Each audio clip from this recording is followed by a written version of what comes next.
perceber uma coisa meio sutil, mas que muda completamente o resultado.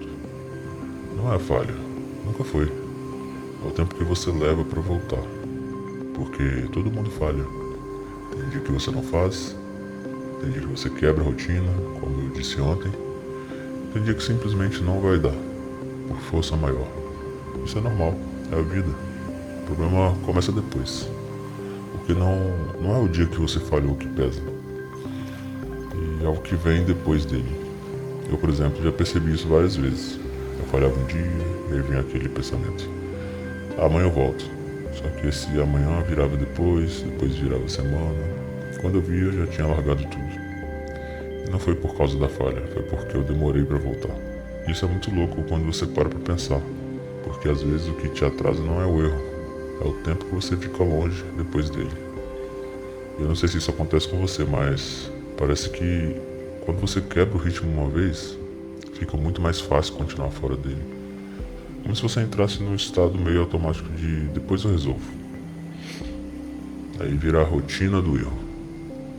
E aí o tempo vai passando.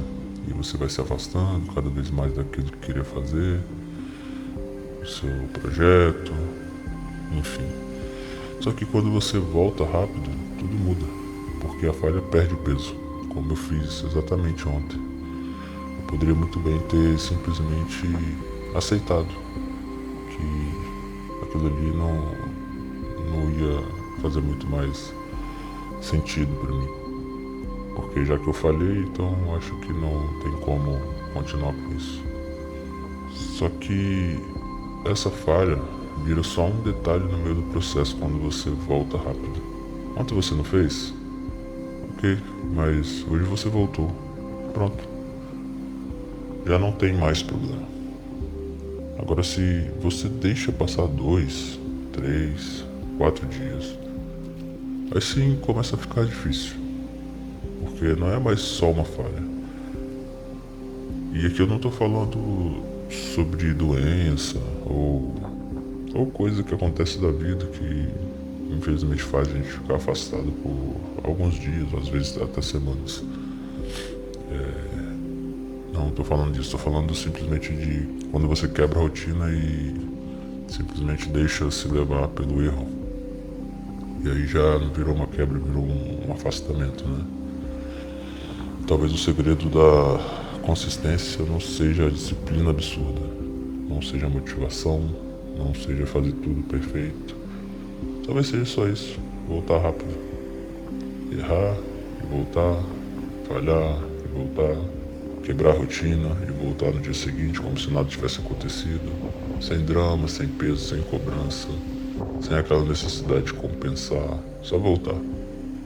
E eu tenho um exemplo disso na minha vida muito claro, que quando eu estava estudando, eu tinha uma rotina definida do tempo que eu ia estudar, o que eu ia estudar. Só que aqueles dias que eu simplesmente não fazia por algum motivo, eu acabava acumulando a, os tópicos, as aulas. Ou seja, não fiz uma aula hoje, amanhã eu faço duas.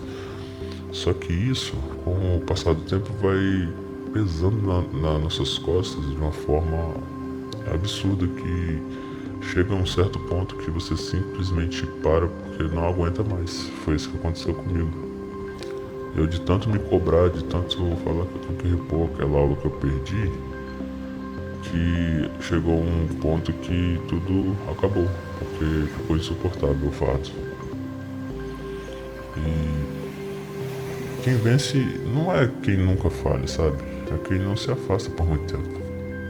Isso muda completamente o jogo, porque tira aquela pressão de ter que ser perfeito e coloca o foco no que realmente importa. Continuar, mesmo depois de errar. Eu comecei a testar isso comigo, parar de transformar um dia ruim em vários. Parar de criar esse efeito dominó. Falhou? Beleza, volta no outro dia. Simples. E parece simples mesmo, mas não é fácil, porque exige que você não entre naquele ciclo de culpa, frustração, de cobrança, de agora já era, já que eu não consegui seguir isso aqui, E talvez seja isso que trava tanta gente. Não é a falha, é o que ela vira depois. Então, deixa eu te perguntar uma coisa. Quando você falha, você volta no dia seguinte?